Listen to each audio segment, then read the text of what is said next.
नमस्कार, मी आचल आणि तुम्ही बघताय लोकवाहिनी न्यूज चॅनलचं टॉप 10 महाराष्ट्र फास्ट बुलेटिन।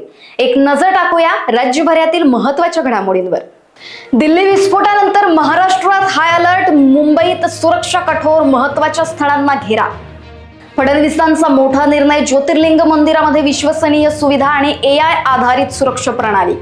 सांगलीत भीषण दुर्घटना, एकाच कुटुंबातील 4 जणांचा मृत्यू, शॉर्ट सर्किटमुळे दुकानात भडकली आग, 2 जखमी। चंद्रपूरमध्ये वाघाच्या हल्ल्यात एकाचा मृत्यू, मेंढकी गावाजवळ खजुराच्या झाडासाठी जंगलात गेला असताना हल्ला, वन विभागाने कॅमेरा ट्रॅप लावले।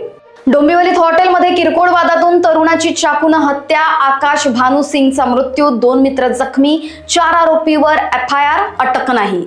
बुलढाण्यात समृद्धी महामार्गावर पुन्हा भीषण अपघात, एक ठार, चालक गंभीर जखमी, स्कॉर्पिओ ट्रकवर धडकली, ट्रक चालक फरार।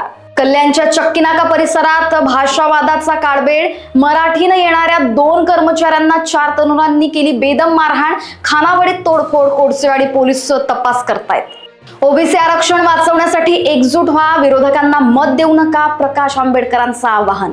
जळगावात भीषण अपघात, टायर फुटून कार दुभाजकावर आदळली, अनशनार्धात पेटली, महिलेचा होरपळून मृत्यू। आणि काँग्रेसला कमकुवत करण्यात शरद पवारांसह विरोधी पक्षाची भूमिका महत्त्वाची, नाना पटोलेंचा आरोप, सरकारवरही हल्लाबोल। आणि यासह इतर घडामोडींसाठी बघत रहा लोकवाहिनी न्यूज चॅनल। नमस्कार।